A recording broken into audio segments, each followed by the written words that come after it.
My name is Karen Rowley, and I'm one of the Press Club board members, and I'm here just before we get started. Remember that when we get to the question and answer period, that only members of the Press Club and members of the working media can ask questions. So our speaker today is Casey Tingle, Director of the Governor's Office of Homeland Security and Emergency Preparedness, or GOHSEP, a position he's held since October 21st of 2021. And in that job, he directs all aspects of the agency's Homeland Security and Emergency and Disaster Preparedness and Response for Louisiana. Before he was appointed to the director's job, he served as Deputy Director, Chief of Staff, Assistant Deputy Director for Hazard Mitigation Assistance, Assistant Deputy Director for Management and Finance, and Section Chief for Finance, Budget, and Purchasing. He's been with GOHSEP since 2009, but before that he worked for a private firm on the Road Home program, and he also worked for the Department of Public Safety and Corrections. Casey is a native of Shreveport, a graduate of Caddo Parish Magnet High School, Louisiana State University, and the New Orleans Baptist Theological Seminary. He's married to Stacy, and they have 3 children. Please help me welcome Casey Tingle.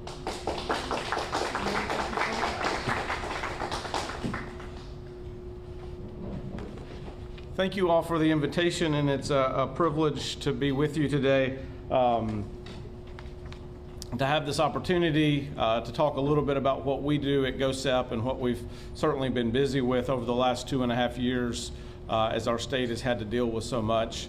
But thank all of you for what you do in terms of helping us to partner to get good information and timely information, particularly in times of disaster, out to our public so that they can make informed decisions about what they need to do in that sort of thing.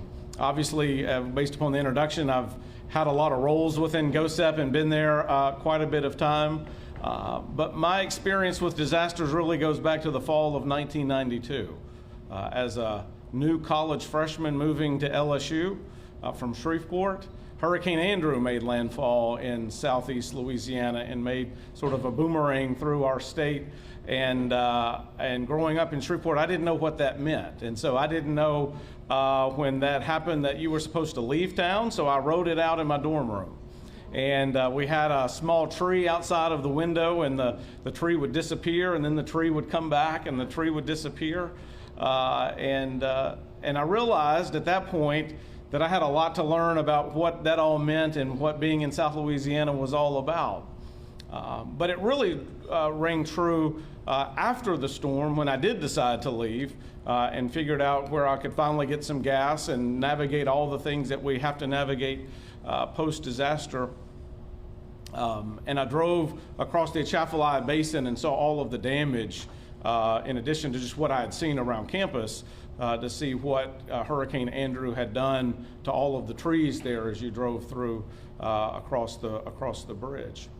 And then in Hurricane Katrina, working for the Department of Public Safety at the time in a budget role, offered an opportunity to volunteer on the night shift at a call center that they had put together sort of hastily to take in the number of calls that they were getting from the public who were looking for loved ones, trying to figure out what the latest information, if anybody had any information on loved ones that were missing or they hadn't heard from.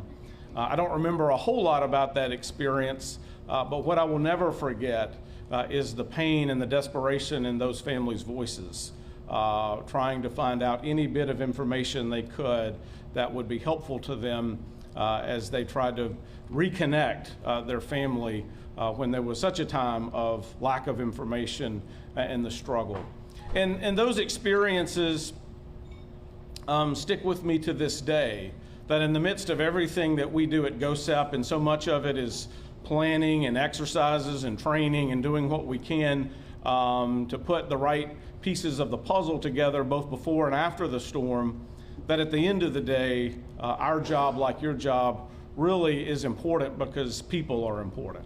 That it's the people that we serve, it's the needs and the safety that they deserve that give our job value and give our job importance. And so moving forward to just what we've been up to lately, the last 2.5 years have been extremely challenging for our state, for the field of emergency management, for so much of what all of us do. You know, a global pandemic for which Louisiana was a part of the first wave, and I feel like at this point a part of every wave that came through with that, and we were learning and adapting on the fly to so much in terms of how to get PPE in the right people's hands and how to get testing rolled out, and then ultimately what vaccine distribution would look like. And then in the midst of that, in 2020, certainly we had one of the strongest storms to ever hit our state in Hurricane Laura making landfall in Cameron Parish, but keeping its hurricane strength all the way through the state of Louisiana, going all the way through central Louisiana and across I-20 and ultimately into Arkansas, giving those communities in central and northwest Louisiana particularly hurricane force winds when, from their perspective, hurricanes was something they helped other people handle and not something they were used to handling themselves. About 45 days later, Hurricane Delta makes landfall about 10 or 12 miles from the same spot that Hurricane Laura made landfall, dropping lots of rain in amongst communities that many of which were protected with nothing more than a blue tarp if they had been so fortunate to get one of those. In the midst of that, about just 2 weeks later, Hurricane Zeta makes landfall in southeast Louisiana and crosses right over the city of New Orleans. I don't think any of us will ever sort of forget the imagery of street lights in the streets of New Orleans where it's windy, then it's calm because the eye is passed over and then the winds return again. And then we get to February of 2021 and our state, like our neighboring states, experiences a rush of cold air that stays for weeks, stayed for about a week, bringing bone-chilling temperatures to northwest and northeast Louisiana, frozen pipes, broken water systems, a range of things, hospitals without the water that they needed to power their chillers and to do all of the mechanical stuff that they needed to do. But then also bringing down limbs and trees and power outages along I-10, I-12. A couple of months later, we have an extreme rainfall event in Lake Charles. Unfortunately, the unfortunate tale for them, meaning yet another declaration, yet another disaster experience on top of a community that had already been hit by 2 storms and a winter weather event, and now they experience some record flooding. Also some flooding here in the capital region as well. And then you fast forward to August of 2021, and you've got, of the 3 strongest storms to ever hit our state, one of those 3, Hurricane Ida. Hitting our most populated areas and destroying so much of the hard work that had been done along the coast of Louisiana following Hurricane Katrina and Hurricane Gustav.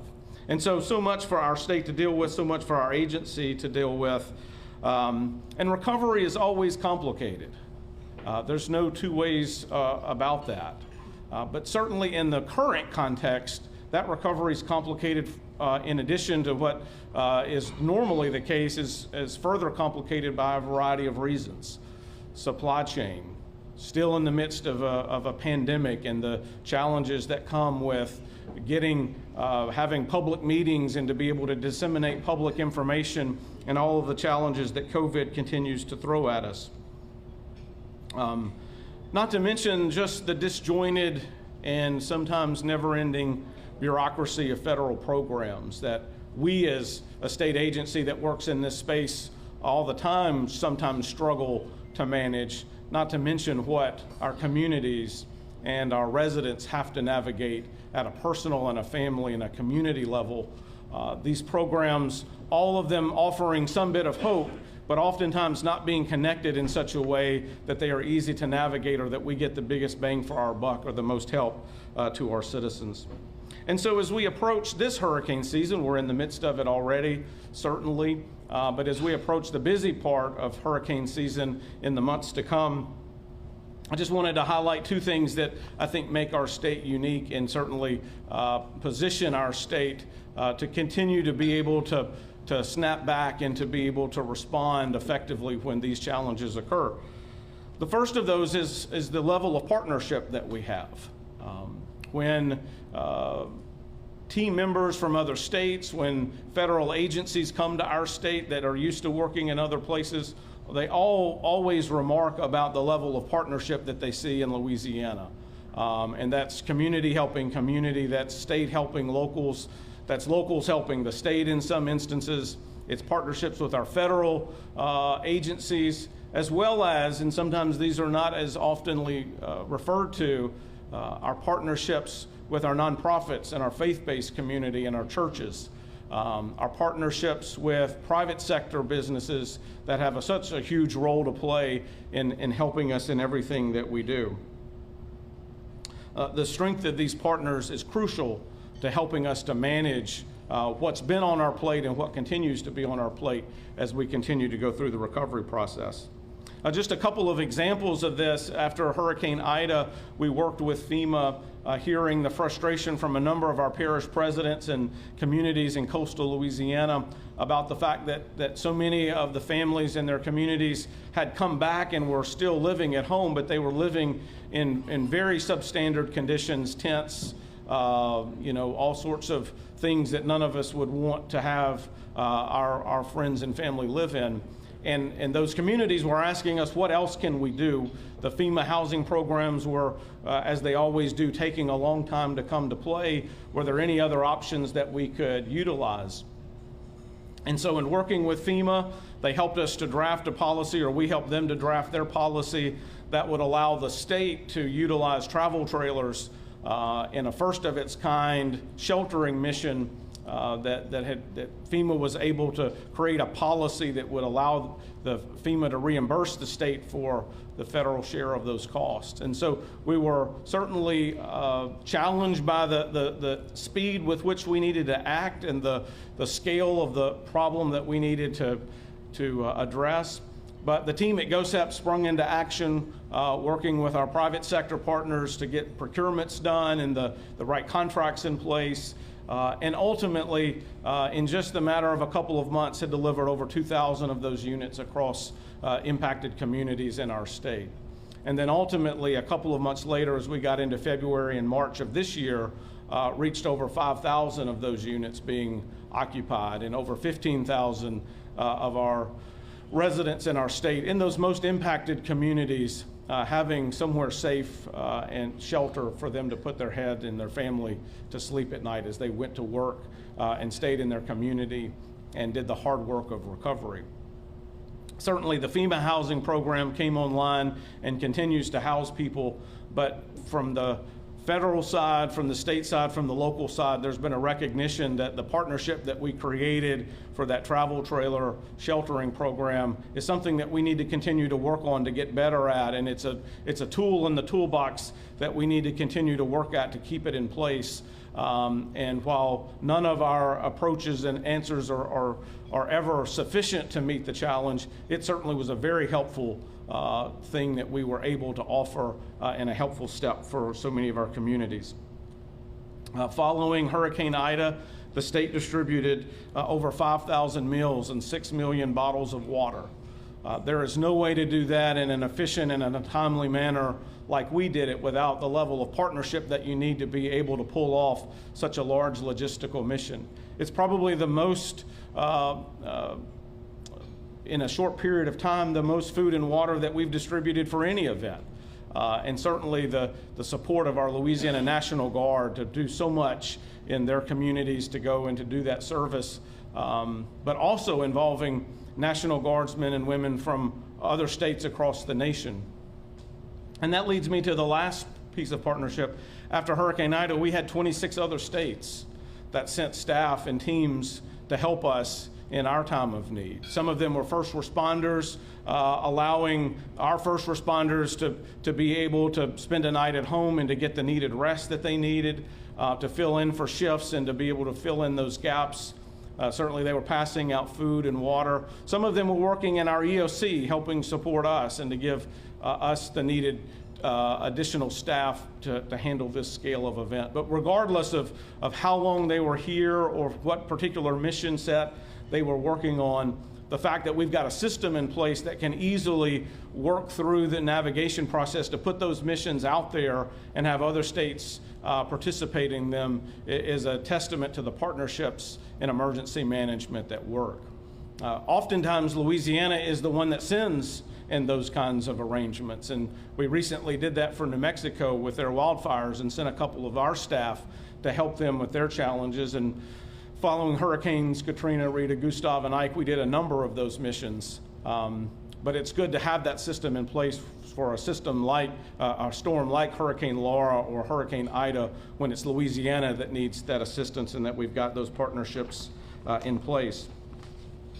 In addition to those partnerships, I appreciate the partnership with you, the media, to get information out to the public and to be able to tell their stories and communicate the challenges that are happening at the ground level, as well as to continue to provide us in emergency management an opportunity to put good, hopefully timely information out that's helpful in the age where so much information, and particularly after disasters, so much information and sometimes misinformation is flying around. We need your help to be able to adequately do that. And then finally, I would say our partnership with the people of Louisiana. The better prepared they are, the better prepared we are, and the better our response and recovery will be. And despite the large number of challenges that they've had to face, we just continue to appreciate all of the good work of neighbors helping neighbors and communities helping communities, because the best response is always the most local response. That's going to be the fastest, that's going to be the best informed, and it's only when those capabilities are exceeded that they need someone like the state to come in and help, or the federal government. In addition to the partnerships, I also just want to touch on the role of preparation and the importance of being prepared. These are investments, I sometimes say these are investments that we have to make. We hope we never need, but history tells us that we often do. We have to prepare to communicate. We have to have multiple ways to get messages and to send messages out and to be in touch with our neighbors and our loved ones, and that's phones and chargers and having access to that information. The role of battery-powered radios and things like that give us some redundancy there at a community level is important. Being prepared to evacuate. As we approach the height of this hurricane season, our communities are in a more vulnerable state than they have been for years and years. The number of homeowners that continue to have blue roofs on their house or living in one of our travel trailers, or renters that have just been displaced, and the challenges that come with being in a vulnerable state, certainly those lead us to recommending, in some cases at a local level, which all these decisions are local, potentially evacuating sooner than we had in the past because of the vulnerabilities that exist and because of the challenges that come with some of the short timelines that we have to work with the recent storms. And certainly as we look at those that are in those vulnerable housing and travel trailers, blue roofs, whatever the case may be, it doesn't take us a hurricane to cause trouble there. And so we encourage them to stay aware of any severe weather threats because that's not safe housing to live in when the weather gets bad. We also want to encourage all of our public to be prepared to recover, to think ahead to what happens after the storm, to think ahead to what you need to be able to do once something like a storm has happened. Understanding your insurance policy and discussing with your insurance agent. I know that these have been particularly challenging times with insurance and the role of insurance and sometimes the timeliness of the claims process and just the inefficiencies there. But that being said, it is an opportunity in times like this to talk to one's insurance agent and get an idea of what's covered, understanding deductibles and what the policy allows for, and considering something like flood insurance that's not typically required like a homeowner's policy may be unless you're in a particular high-risk flood area. So all of those are things that you can do now.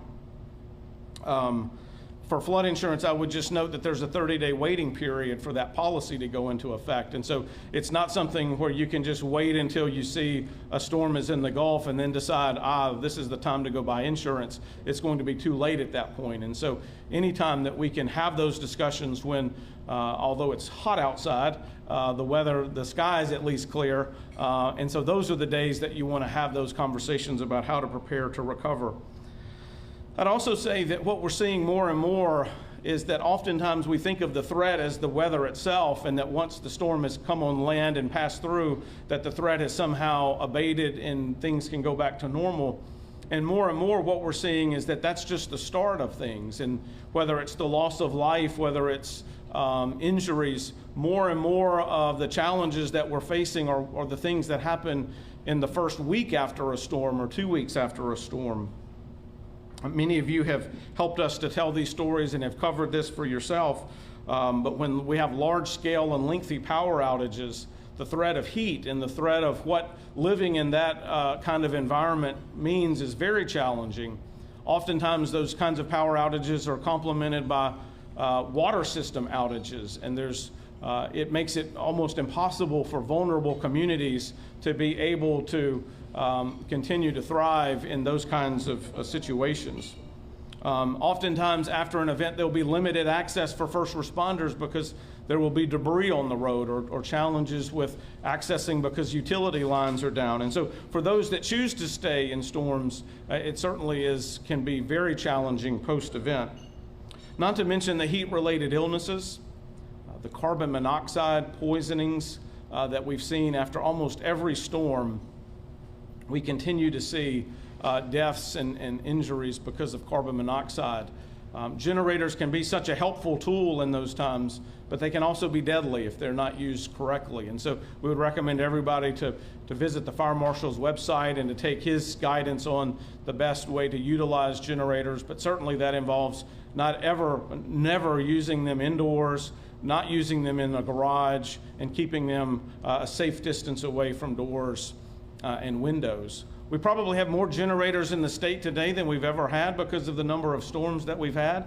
And those things require maintenance, and they require to be run occasionally. And so one of my concerns is that we've got new generator owners that have purchased that equipment over the last couple of years that maybe it had not been cranked or nothing has happened to it since they purchased it. And it's dangerous to depend upon something like that when you've not done the work to maintain it. And so times like this in advance of a storm are also opportunities to prepare to recover. And then you just have what we probably all know personally, but sometimes we don't like to talk about, are just the existing challenges that are out there that are exacerbated by a storm in terms of behavioral issues, addiction issues, domestic issues, all of that. All of the worst parts of our society oftentimes come to the surface even more following big events like we've had and the challenges that come. And so we need to be prepared to recover. I'd also recommend everybody be prepared to document. Prepare to be able to take the pictures of the damaged parts of your home, to be able to have that documentation when and if it's necessary later on, and to have the paperwork with you in terms of identification and ownership of your home and things like that, that if you're going to evacuate, if you're going to leave, that you keep those important documents with you and try at all possible to keep them safe, because they will come in be important as you enter to the recovery phase of things. And then finally, we continue to ask everyone to be prepared if you're going to stay and if you're not going to evacuate in a particular storm, that you're prepared to be self-sufficient for 3 days with food and water and batteries to do the things that you need to do. It may take that long before first responders can get to you, before help can come, and so we would encourage everybody to do that. And then lastly, as we talk about recovery for just a moment, while GOHSEP is not in charge of the Restore Louisiana program, I do want to continue to help get their message out, because that funding, in addition to the over $1.5 billion that FEMA has distributed to communities and families across our state, that funding is such a critical part of meeting what we call the unmet need. And we would encourage those homeowners that have been impacted by recent events to fill out the survey at restore.la.gov. or they can call 866-735-2001. And so either of those are ways in which those that have been impacted by storms can reach the Restore program to potentially unlock some necessary funds to help them in their recovery process. So with that, I'll end there and be happy to answer any questions. Yes, ma'am. When it comes to the state trailer program, there was talks of potentially making that a permanent thing so the state can more quickly get those trailers out. Where are we in that process? Is it something we'd be able to use this year if there's a hurricane? Great question. So we have had ongoing discussions with FEMA about what that would look like. There was recent state legislation that requires us to have a plan in place to be able to do that. And so whether it's the state law piece that we're working through or potentially the FEMA policy and funding piece, in both instances, we are preparing as if that's a program that if we need to use it would be available to us. There's certainly some contracting that we need to do that we can do in advance. And then as we, what we call deactivate some of the units that are currently in use, we are considering those that are feasible to keep for a future mission having that capability as well. So from our perspective, it certainly is something that we would intend to be able to do in the future if we need to. And is there anyone still living in any of the trailers, whether it's through GOHSEP or FEMA, still today? Yes, so we were at a high of about 5,300, I think, units occupied, and we're still at about 4,500 units occupied. And so that recovery process is slow for some of the reasons that I laid out and some of the ones that you all already know. I think FEMA is somewhere about 3,500 in their program, and they're continuing to house. We are working with our families to get out of the units as circumstances allow them to do that and to be able to provide whatever help we can to expedite that process. Thank you. Yes, sir. And this is a question that could be addressed to Pat Forbes, but after all of our experience with this, why is the federal process so slow? And how can it be fixed? What is the state's argument to it? Can I reset the clock? I feel like I may need more time for this. It's a great question. Certainly other states see it, but I think in the experience of Louisiana, we've seen it all too often. And I touched upon just a little bit of that in terms of the disconnect between the programs. So one of the challenges is that FEMA always has funding in the bank, so to speak, that's accessible to them both before an event happens, during an event, and after an event to do all of the response and recovery work that they deem necessary. The large-scale housing programs that we need for larger events require a congressional appropriation and federal rulemaking every time new dollars are appropriated. In my view, that doesn't make sense. Because what we should be able to do is take those first FEMA dollars that are on the street and connect them with the longer term dollars in a way that's much more expedited and makes a better use of the dollars overall. And so it would require some congressional action to change how HUD handles those dollars and to set up some sort of a fund that they could immediately tap into. We are frustrated at GOHSEP, and as I talk to FEMA, they're frustrated at some level because the temporary programs are being asked to do more and more and more and more because for so long they're the only things in the community and the only things on the table. And so as I talk to Pat Forbes and the team at OCD, and as we talk through the state, we're doing everything that we can at a state level to be coordinated. Unfortunately, at a federal level, those programs are just not connected. And it's difficult for us to explain and navigate at a state level. It's certainly a challenge when you get to a family that's never had to deal with something like this, trying to understand, why do I have to apply again? Why do I have to have another inspection? Why are so many of these things feeling like I've already taken this step? Why can't someone take that data and use it to fund what I need to be funded? And so I don't have a great answer for that question. I've got lots of ideas, but it is certainly a great point to make that better coordination there, I think, would ultimately save taxpayer dollars and lead to more timely and equitable recovery. Yes, sir. If 4,500 trailers are occupied, is that mostly IDA, or would that be IDA or Delta? That's all IDA. That's all the state's program for Ida. I believe that FEMA has, and we can follow up with the exact numbers. FEMA has still about 1,000 or so trailers for Laura, and about 3,500 trailers for Ida. Yes, ma'am. After Hurricane Ida, we all know that southern Terrebonne and Rouge parishes were hit arguably some of the hardest there, and those bayou communities, they're in flood zones, and FEMA typically does not give trailers if you live in a flood zone. We've even seen them give trailers and then later revoke them when they realize it's a flood zone. Is there anything that can be done to help those folks who obviously are going to be impacted the most but are in those zones? Yeah, so at a high level, it's sort of an easy answer. The details are very complicated.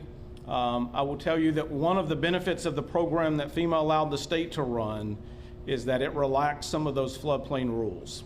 And so that was helpful for us to be able to deliver units in some of those same communities, to include a community like Grand Isle, which is, certainly on the front lines of all of this. And so that was one of the helpful pieces of our program. Certainly it requires there to be good messaging about when you need to leave the unit, when you need to evacuate, and that's not just when a hurricane's in the Gulf, but it's when other weather events come along, so there's risk there. But from our perspective, it was outweighed by the fact that those communities needed to have safe shelter close to their homes. Many of them fish and have, live on the water, and so being able to keep them close to home and community was important. We've worked with FEMA to solve a few of the challenges with their program, but there are more that remain, and there's a lot of details that we've got some thoughts of how they could fix it further. But the big answer this time was our program was allowed to kind of fill some of those gaps, and we thought that was very helpful. Yes, sir. I know it's been a lengthy time. Can you tell us whether or not the declaration for Hurricane Rita has been formally closed? Oh, that has been a while. I would have to go back and look and see. There still are some recovery aspects of both Katrina and Rita that are ongoing, but most of those are reimbursable activities for construction that's still underway, or projects that just have not reached their final closeout period. To my knowledge, there's not any state level activities that require the declaration to be in place, but formally I'd have to go check and see if it's been closed out or not. Yes, sir. The courts have tended to support some insurers who did not wish to pay for temporary housing. I don't know how that's going to turn out, but with the speed with which Ida developed, would you address that kind of challenge? And also, have y'all had discussions with locals about maybe doing evacuation orders sooner in light of the insurer's case? Yeah, so great point. I feel like you answered the question for me there, because I think that last part is the most important part of this, is whether it's the rapid intensification of the storms that we've seen. We saw it in Hurricane Michael, even going back to I think 2019 in Florida, but certainly Hurricane Laura, Hurricane Ida, that at some of the decision points that we would typically look at, we're looking at something that's at best a tropical storm, and that is not how we would typically make decisions, and really, hopefully have the public pay attention to our decisions and take the threat seriously. And so that does create a challenge, that timeline being changed. I think that, combined with the vulnerability of our communities today, whether it's Lake Charles and the communities around Southwest Louisiana, and certainly the communities impacted by Hurricane Ida, there is still so much vulnerability out there. There is still so much recovery that's not yet taken place, that I think everybody's leaning forward a little bit to say, even if we would have not evacuated in normal circumstances, because of the condition of our house, we have to seek shelter somewhere. And so those conversations with parishes have been very helpful. They are certainly taking this serious and working through their planning process to be able to lean forward and do that. On the insurance piece, I think it's, from an emergency management standpoint, we hate to see good decision making based upon whether something's going to get reimbursed or not. And I don't like the precedent that's kind of put out there, and this sort of sense of doubt of, well, how am I going to pay for this, and am I going to get reimbursed for something? I think creating that sense of doubt in the community and amongst our public is certainly a challenge that I would rather not have to deal with. We want people making decisions whether it's a the parish president or the mayor making the decision based upon the storm, and we want the public making the decision to listen to that information and be up to date with where they need to be based upon what's safe and not what something would cost. And so one of the things that we can do there is certainly encourage those that would potentially have financial issues with an evacuation to talk to their local parish emergency management office to see how best they can connect on what an evacuation would look like, and transportation support and things like that. We don't want people feeling like they have to stay because they're not sure how they're going to pay for it. And so I hate that that issue is out there and that that's created doubt, but that's right now the best that we can do about it. Yes, sir. Would you care to weigh in on the recent controversial spoil bank removals on the Vermilion River? And has GOHSEP been dragged into that in any way, or any GOHSEP funds involved? I mean, I'm surely you know it's a very heated matter between Lafayette and St. Martin Parish. So do you have any thoughts on this? I'm not aware of any direct involvement of GOHSEP in that matter. We certainly have had some discussions with those communities, certainly following 2016 flood and the Vermilion River and that sort of thing. So I don't believe we've got any direct involvement in what's happened recently. I do think when we talk about one of the big initiatives to come out of the 2016 flood was the Louisiana Watershed Initiative, really trying to help create some regional solutions to regional problems as opposed to a very jurisdiction by jurisdiction approach. And that one, I think, is just one that probably leaves some room for improvement in terms of handling a regional problem in a regional way, if I'm honest about it. Yeah, we had yes, sir. What's the latest on the insurance companies getting required to pay evacuation costs? Yeah, so the question was, what's the latest on insurance companies paying for reimbursement for evacuation cost? And I think we're sort of still where we were in terms of there's some legal cases going through. One of the things that I learned after this process is not every company and not every policy treats it the same way. And so in my simplistic mind, it was, as easy as you just do it the same way for everybody. And, as you get into insurance policies and the contract that entails, there's a lot of nuances in there. And so I think where we are is the challenge is that potentially that's created doubt in our and from our communities in terms of should they evacuate or not. And we just want to create the message that we want people to evacuate if it's asked for, if voluntary evacuations are suggested.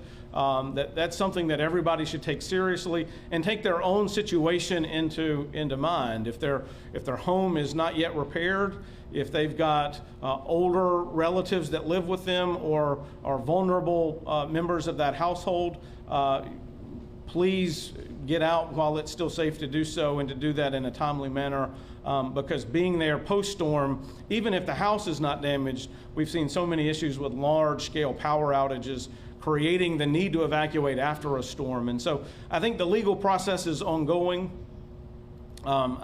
It's unfortunate that it's come to this, and that's sometimes the driver of decision making, and hopefully we can work towards a situation where that's not one of the driving factors in that. Yes, ma'am. Since you took this position, and we know that storms are only going to get stronger with climate change and everything, whether it's on the state level or working with the feds, what would you say, in your opinion, is the number one thing or top few things that Louisiana needs to do to be more resilient, to be able to recover from these big storms sooner? Yeah. One thing is, and so the question is about what can Louisiana do in partnership with others to recover sooner and to be better prepared. I think when we look at the impacted communities over the last couple of years, two of the strongest storms to ever hit our state, and in a number of instances you go through those communities and you look at homes and buildings that don't appear to have been through that bad of a hurricane. And so one of the messages that sort of comes out of that as you drive through is that our building codes that we passed after Hurricane Katrina are making a massive difference in our communities and our ability to withstand these storms. Unfortunately, most of the time that's new construction, and so older homes are not benefiting in the same way. I think we've seen that some of our mitigation work from the Coastal Master Plan, from other mitigation opportunities, and what local levee boards have invested in their communities, that those investments have paid off. I think the challenge is, how do we take those lessons learned and apply them to some of our older housing stock? And as we consider what rebuilding looks like now, taking advantage of every opportunity to rebuild some of those homes from scratch, as opposed to repairing them in place and allowing them to take advantage of all of the best practices that are out there, either from elevation or from handling the wind, that our current building codes offer. So that to me is, as we talk to communities and as we talk to the Restore program and some of the mitigation dollars that GOHSEP manages, it's how do we maximize the extent to which those households can take advantage of the building codes, because we've seen so many examples of how they've worked across our state. Anyone else? Well, thank you all so very much. I appreciate the opportunity, and thank you for what you do.